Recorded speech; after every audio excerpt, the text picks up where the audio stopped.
I've never gotten to the Black Ops game, and that's those seem to be the big two, right? Like people either love the Yeah. Black Ops universe or they love the Modern Warfare universe, Mhm. and some people just love them all. But I've never played those. You know, it's kind of on my list to just go back and play the OGs. You know, when in doubt, I go old school. Bravo 6. Going dog. All right, ladies and gentlemen, welcome back to another episode of the Going Dark podcast. Last episode we have a guest, and this episode we got another guest. Chop, Keeping them rolling. and this is episode 11. I guess I should mention Yeah, that. this is episode 11. We're keeping them rolling. And you know, people have been asking us to bring guests on, and we said You get what you bet. you get You what know? you get. so. Yeah, we're very honored today to bring on an absolute Call of Duty legend that I'm sure every single one of you watching this is familiar with. We have the Alex and Chad Michael Collins. Appreciate you coming on, man. Appreciate your time. Glad you can make it today. Hey, Echo 3-1 reporting for podcast duty. Good to be here, gentlemen. We love that. got to make that a Love that. short. We got to make that a YouTube short. It's got to be the intro, man. That's sick. But yeah, no, really appreciate you coming on today. There's a lot we want to pick your brain about in regards to, you know, your character and the acting process and whatnot. When tdawg told me that you were coming on, I was like immediately like, oh, I need to go do my homework and get some stuff down. So I'm excited to get into this today. Yeah, Thank you. Good to be here. I'm a big fan of the content, especially the content tdawg rolls out for a while here. So I'm glad we can connect and bring it over to the studio. yeah, Man, love that. we've been following each other probably since like 2021, 2020. A while. Yeah, and A while, man. I literally was telling Chop, I was like, when we were talking about guests, I'm like, dude, I know just the guy, and I'm pretty sure he would come on. And he's like, who? And I'm like, he worked on the Modern Warfare games. He's like, let's go. And I said, I just reached out to you right away, and you're like, I mean, it was boom, boom, boom. It was like 2 days ago. We're like, yeah, I'll hop on. So yeah, we It's really definitely cool. appreciate you So- coming on. Yeah, well, it's better to get me in the studio chatting with me than it is to carry my ass in the war zone. So So yeah, that's what I'm This is curious the about. best way to engage. What are like your favorite things in COD to play, and you know what kind of content do you find yourself like watching? yeah, you know, it all started on a lark, man. You know, 2020 hit. A lot of us had a lot of spare time on our hands, so I just started streaming Call of Duty. Warzone had just dropped. Obviously, our MW 2019 dropped the fall previously, and I really loved playing that. And I'd never done multiplayer. I hardly ever played Call of Duty outside of the campaigns in Modern Warfare 1, 2, 3, the original trilogy. So I said, well, I don't know what this live streaming stuff is, but I got some time on my hands. I started live streaming Dungeons and Dragons. I started connecting with people online to play D&D and run games for them and be involved in other games, and just racked up like 400 hours worth like that year alone. And I just, you know, I hit live on Twitch, and I said, well, shoot, maybe I'll play this game that I'm a part of, blessed to be a part of. And we fired up, you know, multiplayer, which was too much smoke for me to handle. And then we started messing around with Warzone. And so I've just kind of picked it up on the side and stayed with it through all Man, the that's really iterations cool. and all the seasons ever since. So it's a lot of fun, and I really enjoy the battle royale and the resurgent stuff. Even if I'm mid, what do the kids say? Yeah, Mid. yeah. A little bit. That's okay. You can camp and get a couple kills and do your whole thing. You know, that's not bad. So you mentioned that you've played the, you know, classic Modern Warfare games, and then obviously you're a big part of this like this new franchise. So had you always been a Call of Duty fan up to the point where you became a part of the game? Like, have you been a big player of those like older ones? Like, did you play older like Black Ops games and stuff, or were you more just into the Modern Warfare series? You know, I've always been a fantasy RPG guy, quite honestly. I played Warcraft on and off for like 12, 13 years. You know, everything going back to old school Diablo and all the original Baldur's Gates, and now I'm doing Baldur's Gate 3 for the first time and playing Oh, through that. cool. So that's usually more my You play jam, Final what I Fantasy? reach for between that and retro games. So I'd never done a lot of first person shooters. But I did play through the Call of Duty original trilogy, the Modern Warfare original trilogy. But I'm a campaign guy. I'm not the multiplayer guy. I never knew what that was about. And I'm just not built that fast Twitch way like so many other people are. But I know there's a huge love, and everybody knows what Call of Duty is. It's like Call of Duty is like to the video game universe what like Star Wars is to the movie universe. Like everyone knows or has played or appreciates or has someone who loves it. And so I got immersed in the way this is just such a globally popular thing. And I just started to really have fun. I'm like, oh, I get it now. Like, this is why people come out for this. And the campaigns and stuff are nice, but this is what people really live for. And so yeah, it's the fantasy RPG and role playing stuff is what I've always really enjoyed the most. But the Do you first like person Final shooter stuff Fantasy is at all? fun. What is it? Do you like Final Fantasy at all? Yeah, I mean, my first loves were Nintendo and Super Nintendo. Cool. So any iteration of Final Mm. Fantasy, Really I've beat cool, man. multiple times and played those. I haven't played the next, Some I of the don't new know, ones. 74 of them. 16 is the newest Right. one, and then Well, they Rebirth look like incredible, man. came out. And Yeah, they look great, right? being a So grown up, I have to balance that time of getting sucked into, and sure. making 300 hours to beat a game. If I Yeah. had this, I would do it. I hear Absolutely. you, man. So that's what I find interesting about you is like some actors and or voice actors in Call of Duty and other video games are not particularly gamers themselves. Or not always, but that can happen. But you seem like you actually are a gamer. Maybe not necessarily first person shooter, but you're familiar with video games, you've been playing them, and you've played the original Modern Warfares, of course. So how did that come about, you getting a role for this Call of Duty game? Was it something that you went out of your way to like, maybe I want to get involved with games, or was it an opportunity that was kind of brought to your doorstep? I think just speaking on the video game industry in general, it used to be when the graphics were more crude and these things were blowing up, it used to be they'd get a voice actor, throw them in the booth, and they can kind of digitally animate with whatever technology they had, and that's how they were slapped together. But as the technology has exponentially gotten better with motion capture and everything else too, they needed real deal actors to come in there and to kind of live and breathe the part and use their face likeness and infuse that hyper realism. And so that's when they started going, branching out more into TV and film actors, which is usually my arena. And for this experience, so I really enjoyed that process, and I think it's a necessary step now. Unless you're making a really simple game, or you got a bunch of NPCs running around, you don't need to Sure. put people in mocap suits for that as the filler, especially in the open world games. So, but I've always loved games and being a gamer myself.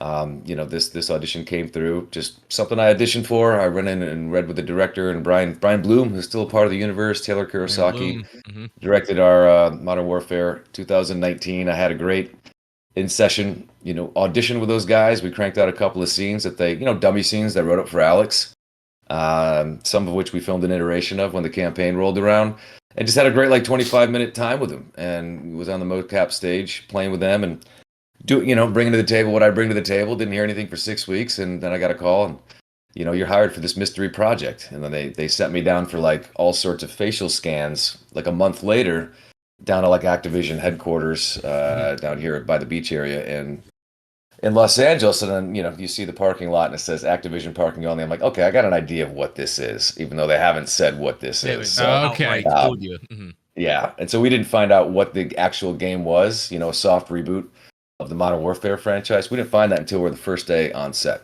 Wow. Working with, yeah. That's what I wanted to ask was when I'm assuming agent or something came to you and it was like, hey, there's a role. Did it say Call of Duty Modern Warfare Alex, or was it just it's something over here and we'll just go try it out? It never does. Honestly, it never does. They just don't put that stuff out there. I mean, you see the way leakers will get at everything, Sure. so they're just really buttoned up about this sort of stuff. And, any project that ever comes from me, it could be a Star Wars game, it could be a Call of Duty game. It's completely code named. All the names are changed and dummied. And I imagine that's what they do for Star Wars series and movies and Marvel series and movies and Yeah. stuff like that. They just don't want to dangle that thread out there just with the way that people go absolutely nuts for this. What So was even when you're I was gonna say Sorry, go ahead. what I was gonna say what was the game code named, I guess, when you were do you remember what it was? This is Oh my blank. gosh. I think it was Behemoth.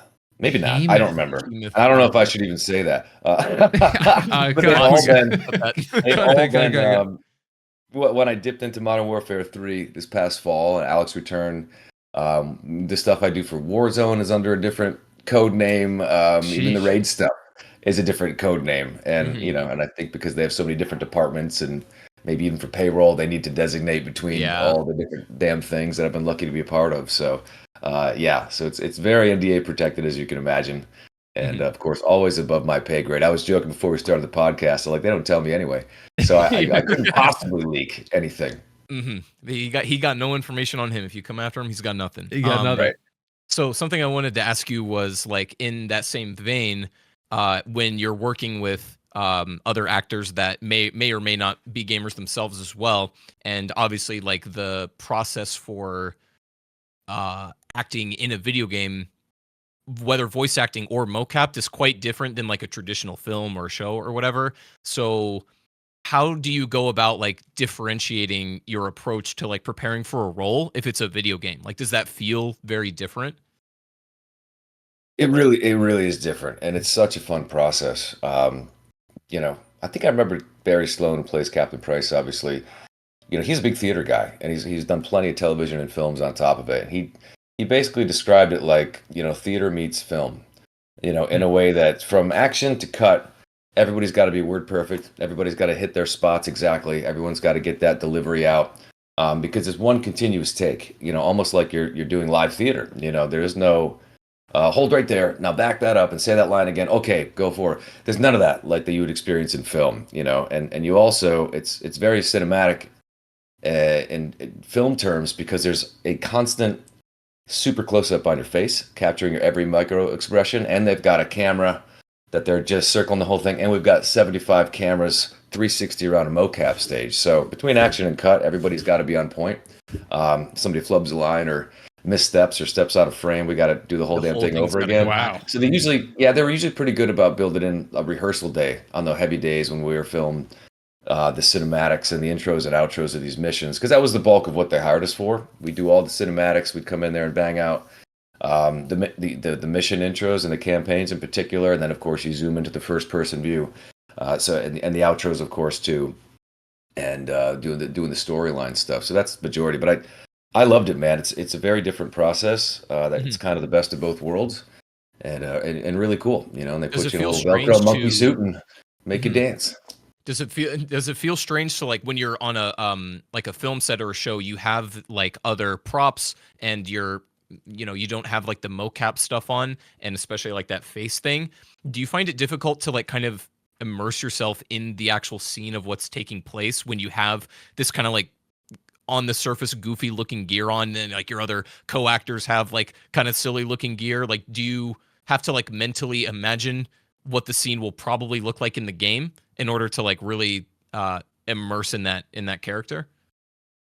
Yeah, and if you've ever seen the behind the scenes photos of the actors filming this stuff, it's we go on the volume, which is the mocap stage, and it's bare. It's just a floor with a bunch of tape grids everywhere, and so they know where to preset things. It's like they've got a PVC piping rig here that represents a door, and they've got a little built platform that represents the back of a cargo plane or a chopper they got to get into, or a truck that's about to drive away. So it involves a lot of your imagination. But they also have a kind of a handheld camera where if you look at the monitors and what the camera's showing, it's like they've kind of crudely built that world digitally. So they can kind of show you what that world is in your environment to get a little picture in your mind. And then, of course, you act out the scene. But yeah, it is such a sandbox, man. It's really playing in your imagination. But it's cool. We get like, plastic guns and walkie-talkies and everything else too. A lot of it we got to make up, like our throat mics and stuff like that. But yeah, they'll give us props and stuff here and there too, and whether they digitize that or not. So it's fun.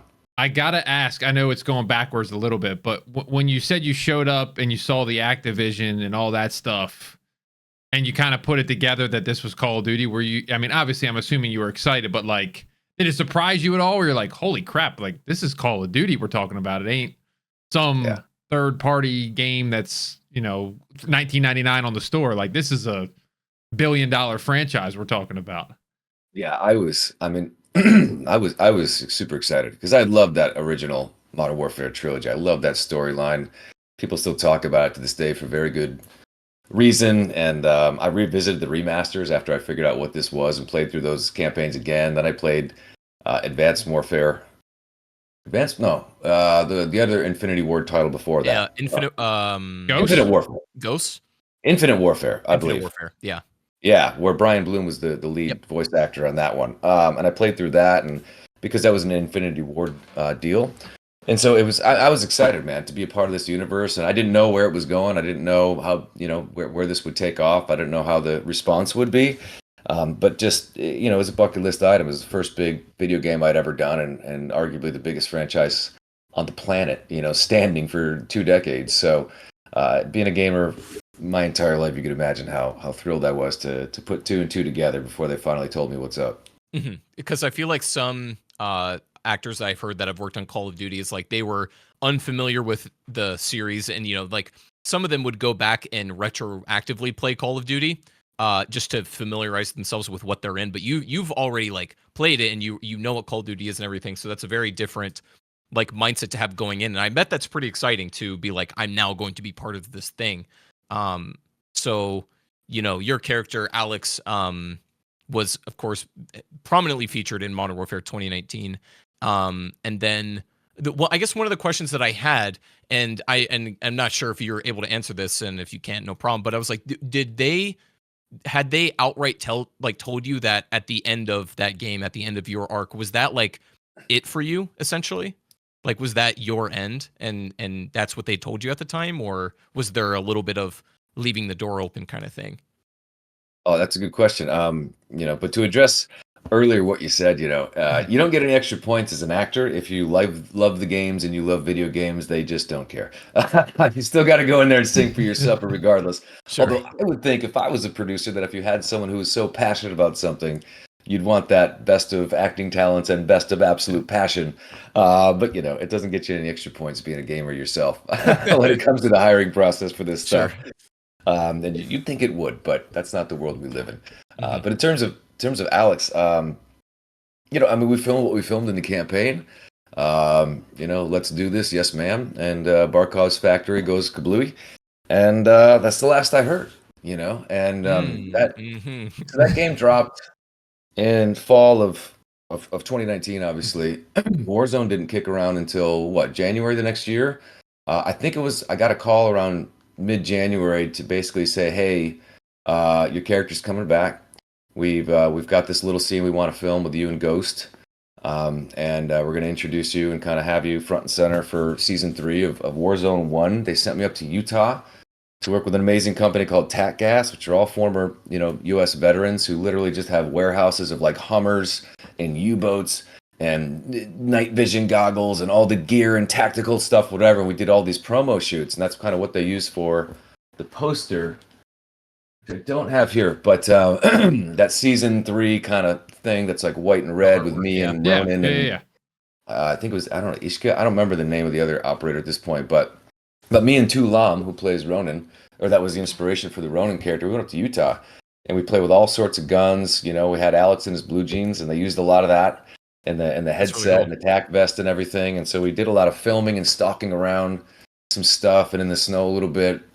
And they used a lot of that for the calling cards and obviously the promos and digitized that. So I got to do a really cool photo shoot with real deal equipment and shooting some real deal rounds up in Utah. Yeah, while that's I was there. That's the other fun part is like just even going there to shoot around and like have fun and stuff, like, and the fact that can also be translated into what they're doing for the game. I think that makes it that much more authentic, because you can be in like the volume or whatever, and like with the toy guns, and that's one thing, but actually being able to shoot real weapons adds like another sense of weight to it. So that's really cool. That was absolutely fun for the photo shoot. They did use a few of those photos just for the calling cards and stuff like that. But then we filmed the cinematic, and I came on stage and we filmed that little scene. I actually didn't get to film with the Ghost character. Jeff Leach was playing him at the time. I didn't get to film with him. They didn't need that, just because Alex was over here on a building. He snipes the guy that is about to take out Ghost, and so I just kind of filmed that independently, all on my own, because it was such a short little scene.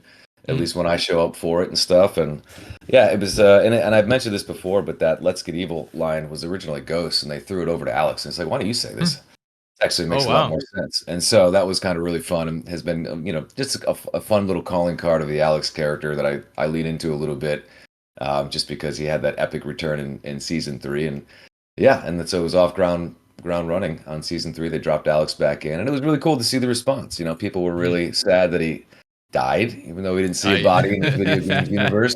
Yeah. So it was really cool to see the fanfare and the warm reception to have him back. And people have always been kind about the Alex character. And I thought, this is something special, because there's not a lot of American operators in these Call of Duty games, especially the Modern Warfare series. And so Alex being a main protagonist is like, this could probably really resonate, at least here in the States, Yeah. to see kind of a true blue G.I. Joe soldier mixing it up in a foreign conflict and an overseas theater and have that represented because, everyone's what, Scottish, British, Yeah. SAS, even Ghost. And so it's like those core people. And I know people in the old games were they had some Americans in there, but not a ton. So I thought this They is a didn't really last cool very long either. opportunity. Yeah. So this may be a dumb question, but I've always thought this with acting.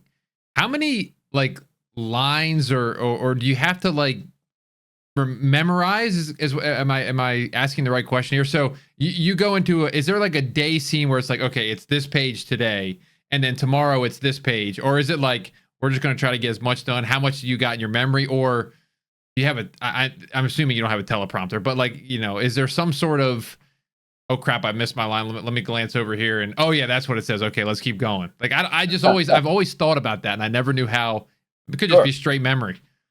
No, it's a good question, man. And a lot of people don't know how this comes together. So they'll send us the scenes that we never got a script. So, I mean, that script would be like over 1,000 pages long because you're not just filming the stuff you got to film, but you'd also have to kind of cover with dialogue anything a player decides to get up to. And I'll explain more about that voiceover process in a minute. But in terms of being on set, yeah, you got to be completely, they call it off book, as in no papers in your hand, no script in your hand. You have to be fully memorized. And for the video game process, like I said, it's as soon as you hear action, everything's got to be word perfect all the way till cut. In film, you can get away with that. They want you memorized, but if you flub a line or whatever else, you can just hold the camera. Someone will give you the real line. Or if you drop a line and then you can just kind of pick it up and proceed because the editor can smash it all together. It's not a big deal, but the process doesn't work that way in video games typically. So that's sort of the process. But yeah, they'll give us the scenes in advance. It could be a short day in one scene. It could be 5 scenes and shoot something all day over across multiple days. Like it just depends on what we're trying to accomplish. But you've seen the cinematics in the campaign. They're never more than 1.5 to 3 minutes, usually max. So those are pretty manageable as an actor. The rule is a minute of dialogue is, a page of on a script is usually, turns into like a minute of filming. And so, we never knocked out any 10, 15 pagers on any one day. But the voiceover process is different. They will put a massive TV up there with a huge spreadsheet of all your lines, and you just bang them out one by one by one, the battle chatter, the call outs, the taunts. And so you don't have to be memorized for that. They got them right there, and you That's just kind give of them the variations. That's kind of what I was wondering is like you mentioned you need to kind of have lines for anything the player might do, where it's like you're probably recording lines that are only triggered by a very, very specific thing that most people will probably never hear. Like, if you're sitting in a campaign mission and you like don't move for like a minute, your character's gonna be like, okay, what are we doing? Or something, something like that. Yeah. It's so like, I think it's funny that there's probably like hundreds, if not thousands of lines of yours and or other people that are in the game, but will probably never be found just because like you need to do something really specific that most people just won't do in the game. I think that's really funny. Yeah, we and I got to do it all over again. So when Warzone first dropped and they made that call in early 2021 telling me that Alex was coming back, I had to go in and I had to do voiceover for what they call the operator package. So when you run around as the Alex operator skin, we've got 1,100 lines of dialogue. Like I was saying, anything from throwing smoke to reload to moving here, hostile sniper, get down, taunts. Yeah. My favorite taunt I recorded was humble pie, asshole. Still my favorite line that I've ever recorded for Alex to this day. And so we knock all that out across 4 voiceover sessions, 4 hours a pop. And that's incorporated in the game. That kind of covers whatever you decide to do to give, you as a first person player that agency, whether you want to throw a thermite or a smoke, we got you covered. And in the campaign, it works that way too. And I think what you're referring to is what we call a nag, where it's just kind of like if you keep dilly-dallying, if you keep dragging your heels on something, one of the other characters will literally pipe up and give you up to 3 to 5 different variations of like, get your ass in gear. Yeah. And so we got to cover that too. And they're strategic about putting certain even NPCs in front of certain doors so you can't go so open world. That's just blocked. And so you can't go there. Otherwise, they'd be covering things into oblivion in terms of whatever a player got up to, and that's built for different games, right? Call of Duty. So they're very conscious of it, but it's a very exhaustive process because you got to work backwards from what a player could possibly do in any moment. You got to make sure that's covered to not break the immersion and keep it realistic. And that's just the voiceover stuff. So like any of the things that you're doing that are mocapped, you don't have those lines that are like the nagging ones, or like the offhand like weird ones that might appear in like a really random circumstance. That, like you're saying, that's all voiceover. Typically, those are voiceover Mhm. for sure, but sometimes we got to build those into the cinematics. But like I said, we mostly do the cinematics, which are just static. Start to finish, it's us. We're not in a first person point of view. You're getting to see the characters all kind of interact in a proper, like, beautiful cinematic film scene. Mhm. But then even when we go into the mission intro, you're riding in the back of the truck, you're having the dialogue between characters. Then we hop out of the truck and boom, now you just see the barrel, and, Yeah. and the end of the hand. And so then it's easier to cover everything else in voiceover, because there's not that interactivity and a Mhm. lot of the stuff we filmed with the cinematics. So does it feel strange when, when you're filming a film or show, you can kind of picture what the scene will look like when it's all done and on the screen? Do you have that moment where like you play the game when it's completed and you see everything like polished, as it were, and that very like different juxtaposition of what it looked like when you filmed it versus what it looks like now? Like, because I would assume at that point you probably see like, um unfinished like renders of what the scene might look like, but at some point. But when you see it like the final thing in the finished build of the game, is that jarring at all? Does it, or is it kind of what you think it'll look like in your mind when you're filming? Oh man, I've had so many pinch me feels moments where I'm like, even just when I played for the campaign of Modern Warfare 2019, sometimes they'll show us even when they're not finished and completely rendered. And I'm just like, this is absolutely incredible. Like, you literally have a team of thousands bringing this to life. This simple thing we shot on a naked stage.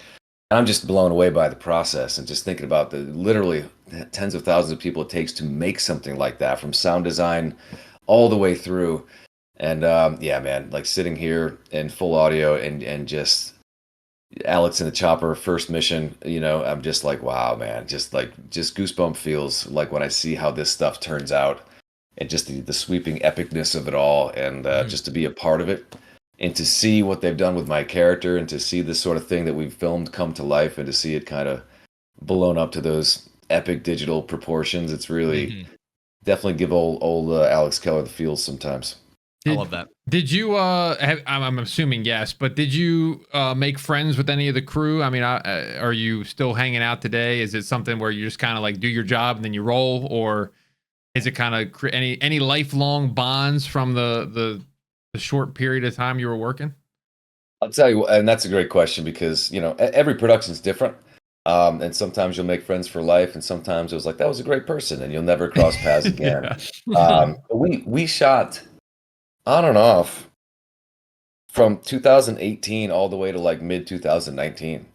So usually about once, twice a month, they'd call us in to bang out anywhere from 1 to 4 days of filming, and that was kind of a monthly thing that just kept rolling for about a year, year and a half.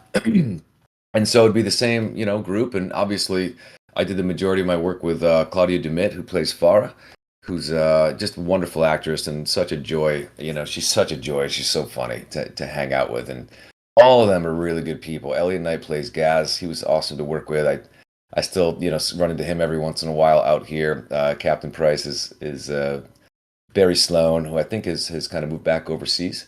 Mhm. But he was a great guy to get to know and to work with and whatever else too. And I even got to meet Nikolai and Wonder Stefan, who plays that actor, and he's fantastic. And Rhea Kilstead, who plays Laswell, and Deborah Wilson, who had a small part. And it was it's great, man. And I still keep up with them loosely. There's just a holiday party after for Modern Warfare 3 where I got reconnected with Elliot and Claudia and Warren Cole, who I got to work with, who plays Graves. I've got to shoot some stuff with him for I think it was like season 5 of last year, the Shadow Company That's so stuff, even though cool. I didn't work on Modern Warfare 2. So I'm still loosely in touch with all of them. We touch base every once in a while. I always kind of see what they're up to and give them a shout out and shoot them a message. But they're really good people, super fun people. It was such a pleasure to work with them. They really got a good group together. So, I believe your operator. I think is playable in Cold War Zombies, if I'm not mistaken. Did you record lines for Zombies, or Huh. I I'm don't. try- I don't know. I don't think so. I'm not sure. Cold War Zombies. I'm not. I don't know if that's a crossover thing there. But I've also never played. You mean Black Ops Cold War? Yeah. So they Okay. I would assume your operator would have been in there. Maybe not, Oh, but they interesting. had almost I don't every know. operator from Modern Warfare Yeah. playable in Cold War, and then they had voice lines in Zombies, but they weren't particularly like pointed. Like Yeah. they could have been, for General stuff. multiplayer. It's like enemy KIA and shit like that. So Yeah. it's like I wondered if you had any like specific lines that were like, oh, this is like for Zombies. Like I was wondering if you had recorded any of those that you remember. I don't remember anything specifically about that, but I mean, I'll be playing Warzone, and then I'll do something stupid in a lobby, like actually get a kill or a snipe or an execution, and then some that triggers some Alex. I'm like, I don't remember recording that, but That's funny. it's I hard to love that. keep track of I 1100. I did voice acting for a mod for a zombies map that somebody made recently. Like I, voiced a character in it. And Fun.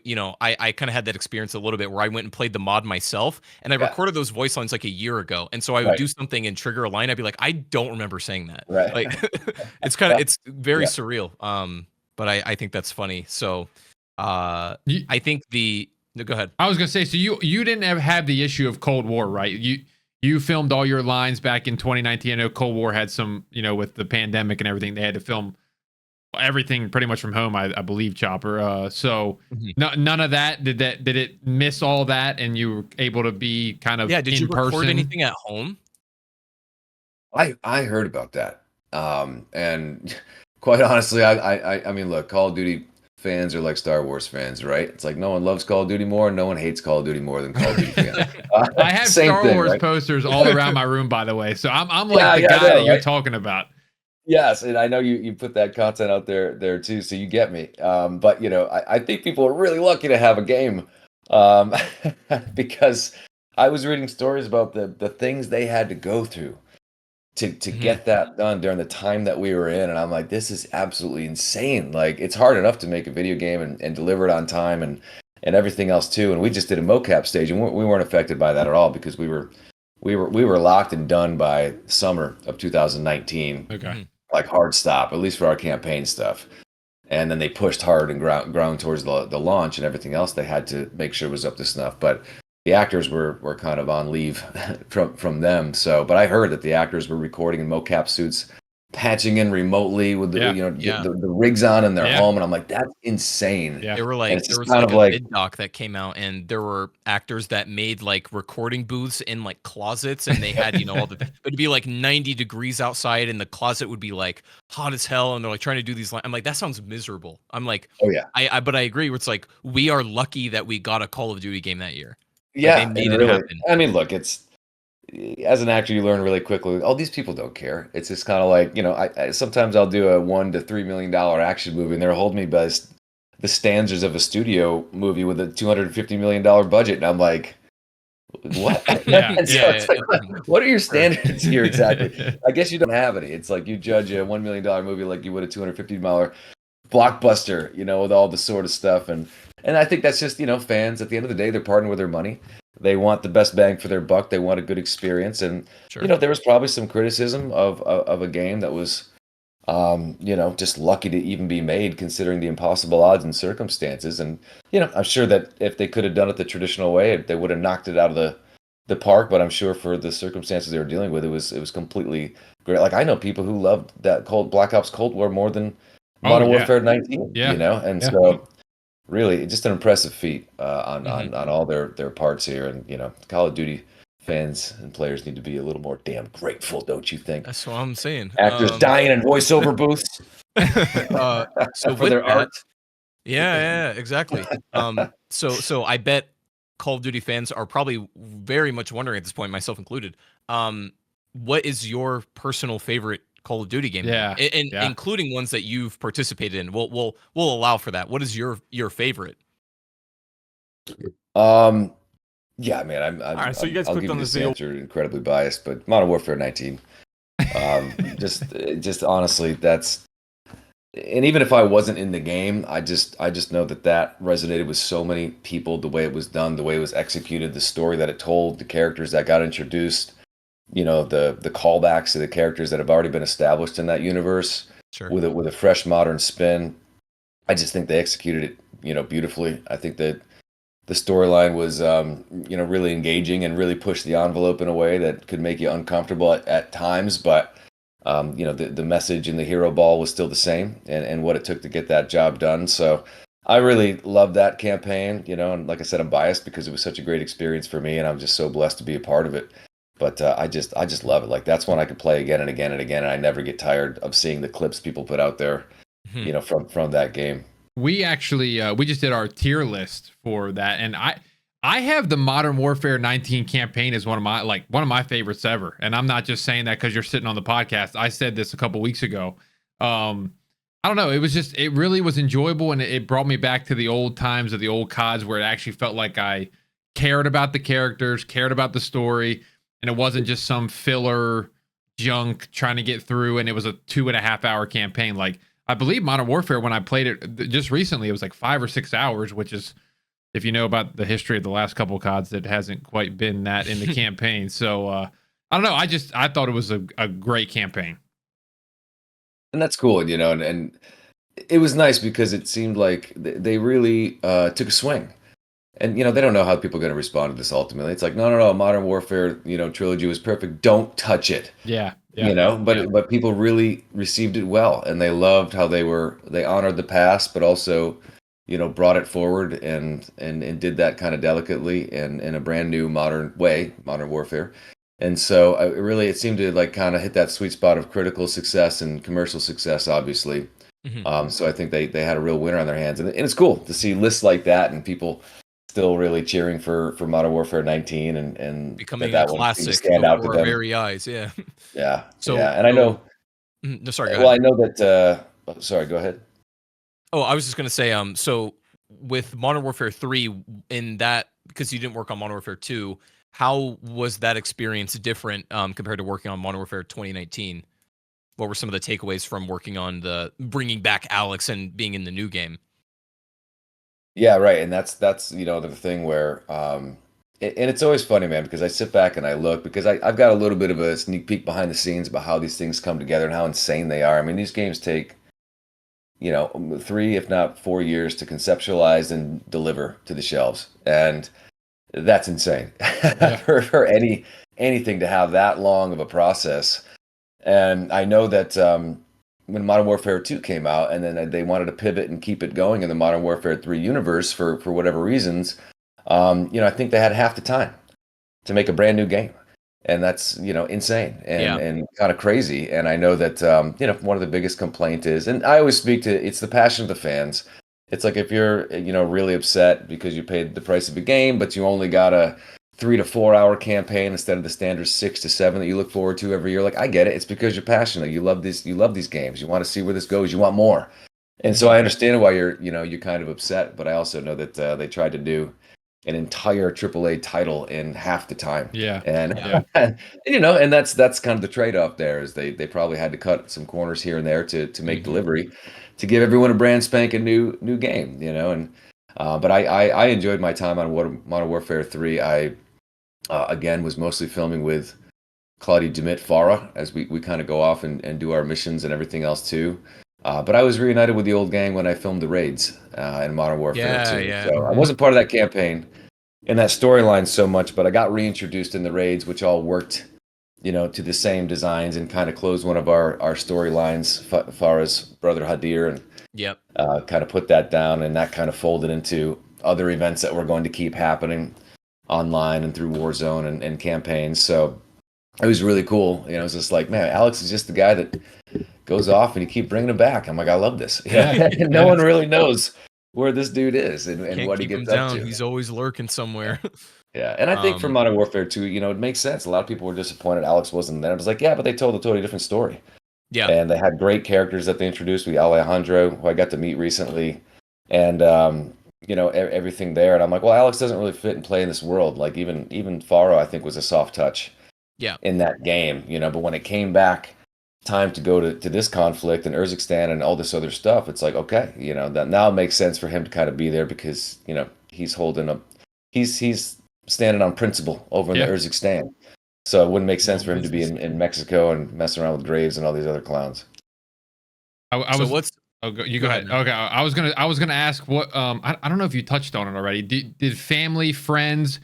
How long were you able to like reveal that you were working on Call of Duty? What was I know there's always a downtime. I always hear the Star Wars stories of like I couldn't tell my mom till the trailer came out, and I'm like, holy Right. crap! Like you're holding on to some information right there. I'd be like, I'm in the new Star Wars. Hey, get out of my way, type of thing. But obviously you can't do that. But Right.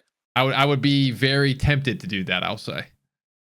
Yeah, you always got to check with the top brass and make sure that you're staying in bounds. I still do that to this day. Like if I got a behind the scenes photo, like I'll hit up my guys at Infinity War and be like, this is cool, right? Yeah, yeah. But I'll wait for their thumbs up because I don't want the blowback or put them in a bad spot or reveal something in that photo that someone's gonna blow up and that they're gonna now plaster all over the internet in a way that isn't Reddit's gonna be gonna go good for anyone. crazy? Yeah. Yeah, but I think we were out filming by like summer of 2019, and then we were at E3, which I don't think Rest exists in peace. anymore. Rest in peace. Rest in peace, my boy. Yeah, E3.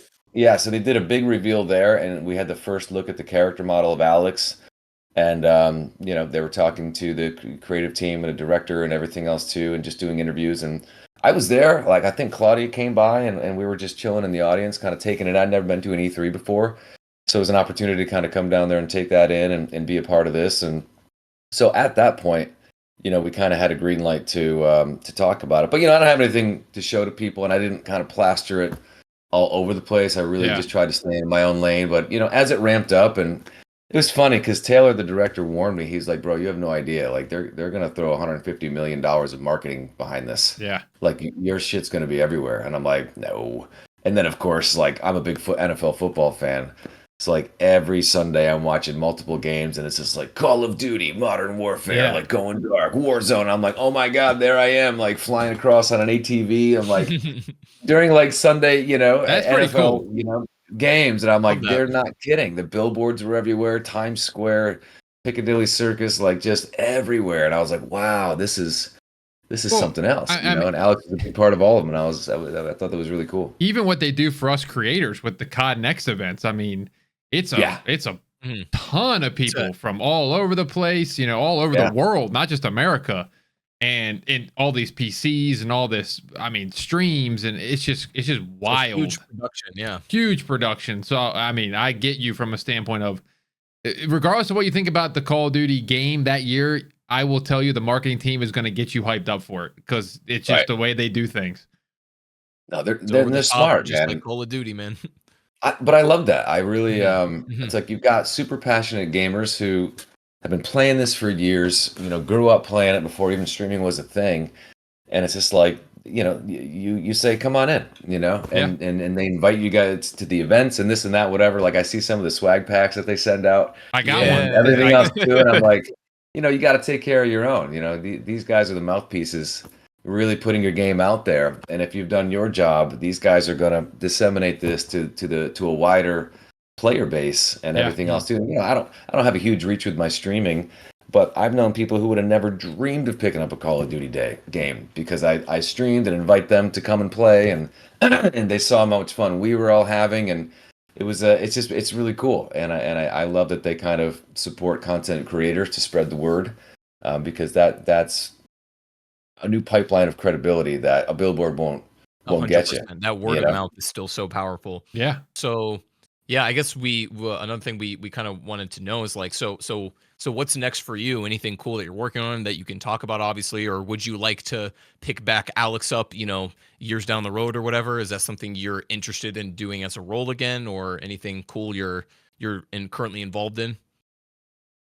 Well, in terms of the Alex stuff, that's up to them, And a fun little trivia I had, I was talking with the guys at Infinity Ward when I came back to do the raid stuff the other year, and they were like, it totally broke our heart. We couldn't have Alex even just in a little bit in Modern Warfare 2. It just didn't fit with the storyline, and we had something kind of planned up, but it just felt so forced, and we didn't get the sign off. But like, we missed you, man, and we wanted you. And I was like, that is so effing sweet, that you guys tried, but it just didn't make sense for the story. And I'm like, it's all good. Like, I always said that if Modern Warfare 19 was a one and done thing, and I'm like, what a hell of a bucket list ride.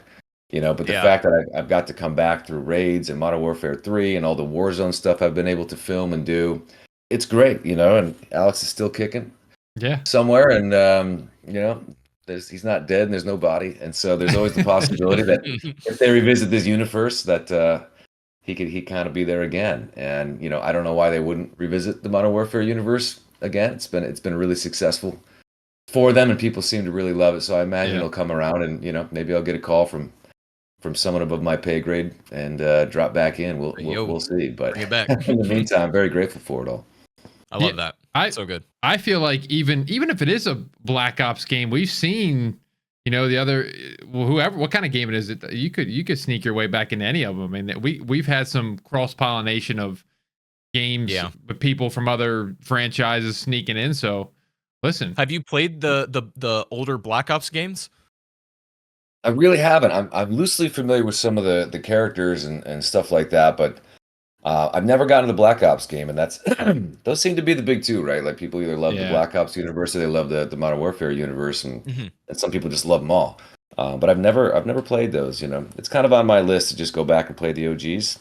When in doubt, I go old school. And so, definitely. I do it right. Definitely, I would recommend playing the original because, like, for being involved in Modern Warfare is like it's very much the sort of like action style movie, where the Black Ops games are more. They tend to be like more like psychological and stuff like that, and they're if that's stuff you find interesting, I think you'll very much enjoy the older Black Ops titles a lot. And maybe that could even like spark interest of playing a certain character in the Black Ops universe. That would be a very different take on like the soldier that maybe Alex was or whatever. I think that would be very interesting. But I think you would like the classic Black Ops as well. I have no doubt that I'd like it. It's I got a good circle of friends that I regularly squat up with when I play COD and stream, and I just sit there back and listen to him for 5 minutes go, and like, yeah, when Woods did this and this, and I'm like, they're just so into it, and they know so much about the lore and the history and the storylines, and then they speculate about what's coming down the pipeline. I'm like, this is just fun, man. Like, I just love to see people who are so into the lore and the canon and the universe that they just will go on and on and on and speculate about this, and like then they'll have little arguments, and I'm like, this is great. It really touches on something special. I play like my thing. I play a lot of zombies. I don't know if you've ever played it or anything. But I'm a big zombies guy. What's your favorite zombies map, or if you've out of the ones that you've played? I've literally never played zombies except for I don't know if I played. I think I dabbled a few times with DMZ. I think I dabbled just a couple of times for some gun leveling in zombies, but I know people absolutely love the hell out of it, and I've just never done it. I've always kind of stuck to, like, I only play Call of Duty. It's never really been a Modern Warfare thing. Yeah. So I play on average Call of Duty anywhere from 2 to 6 hours a week, and that's why I'm the trash. But and it's only when I stream. Because I just, and that's only when I'm not working on a job where I'm overseas and schedules line up and technology is there for me. So I've always been a real casual, gamer with it, but I know that there's so many amazing game modes. I thought DMZ was super cool, and I could see myself getting into that. I thought zombies is really cool, and I could see myself, getting into that as well. But I'm like, let me just pick a lane right now, and stick in it. I think that works, man. It's a good lane. Of course, it's the hardest damn lane. You're dropping 60s, right? 60 bombs every game, or what? Man, there might have been once in 4 years I've dropped 6, bro. Hey, that's all we need, man. As long as it's a dub, you're good, man. As long as it's a dub, you're good. I play with good friends that are really good, who are very patient with me, because they teach me. They teach me about the map. They teach me about the mechanics. They teach me about strategies. They're always updating me on what the meta is, the meta loadout, and everything else like that too. So I follow their lead, but they're good players. Yeah. And they rise through rank and everything else too. So their lobbies are a bit sweatier. So it's it's kind of hard to keep pace, but I like to contribute, here and there where I can. I'm not 100% garbage all the time, but I'm certainly not going to go up against the 40 to 60 hour a week sweat and be able to hold my own, it just is what it is. I saw you play with Hunter. I think, right? Hunter Yes. TV. Yeah. You want to talk about somebody who's absolutely cracked at a video game, Dude. and he talks like he's cracked at a video game too. He's like, everything is push, push, push, go, go. I'm like, I feel like I'm a pretty sweaty player. I played with him a couple times. My brain can't comprehend half the things he's saying and doing. I'm like, it had me all discombobulated. He's a fast processor. Yeah, we That's a good way to put it. we did a little chat. Yeah, we did a little chat and played some Battle Royale like a year ago. And for content and some videos and whatever. Super great kid and really just so damn good at this game. Yeah. And if you watch his clips and his videos, which I think are epic. And when I played with him, like he was like, all right, man, let's run duos. I got to run this like BP50 and this new conversion kit and whatever. I'm like, all right, cool, like whatever. So he's running sniper and he's running AR secondary, and we're just running around. I'm like, I can't even keep up with this dude. Yep. Like he dropped a 20 bomb, and I had 3, including like killing a riot shielder in the final circle. And I was like, this is just. But it felt like he had 60 kills because every time he'd say something like, he's down. No, that's dead, exactly how down, it was with me. Down. Like I'm here's a just guy like, down. what is down. going I'm like, on? what? Yeah. It's incredible to watch you guys like you play. It really is. I don't know if I have anything else. Chop, do you have anything else? Man, I think I covered everything that I wanted to talk about. That was excellent. That was a lot more than I was expecting to get to. Like, that was beautiful. We really do appreciate your time and coming on and talking with us and everything. It was really good to connect. And I think a lot of the questions that we brought up here were ones that the community was like dying to hear about and stuff like that. So glad we could get into all that. It was very good. I'm glad you guys started this. So this is such a great thing to be able to offer, on top of the gameplay, on top of the tips, on top of all these other, videos and stuff that are out there to really get those little behind the scenes things. Yeah. And I think that's Yep. why people come to my streams. It's so nice to be able to share, the anecdotes and the stories and the interactions and experiences I've had, because people who fall in love with the game want to know, what the hell is it like? Like, what was the process like? So I always love doing chats like these, and I'm so glad you gentlemen are putting it out there. I think your audience is really going to appreciate it. Yo, we really appreciate that, man. Thank you. Yeah, we got some cool ideas for stuff, and having guests on like you is very much a big part of that. So we're very grateful for people who give us their time, and for everybody who watches this as well. We really do appreciate it. What's anything you want to plug? I mean, any just go ahead. We'll put it down in the description too. But if you want to, if anything, number one, I don't know if you're. Yeah, I appreciate that. I really I just came up with a project that I can't say anything about, unfortunately, a film. So nothing on that front right now that I can say. But yeah, I'm trying to, in between projects, trying to stream a little bit more. I stream at twitch.tv /Chad Michael Collins. We boot up Rebirth Island and BR and Warzone a few times a week, and I'm also doing a start to finish BG3 Baldur's Gate 3 playthrough that I just started last week. That I'm excited. So I do those streams. I throw them up on YouTube, and we have a really great, fun little growing community over there. That we have a lot of fun with it over there. So anybody wants to come check it out and play, and hey, either you guys ever want to squat up? Yeah, definitely, man. I'm always down to be carried. We got to teach you some zombies, because I'm still learning from Chop on some zombies things. You should come join us for one of them. Hell yeah, I'd be totally down for that. I've not played it enough to speak on it at all. Yeah, I'm learning from him.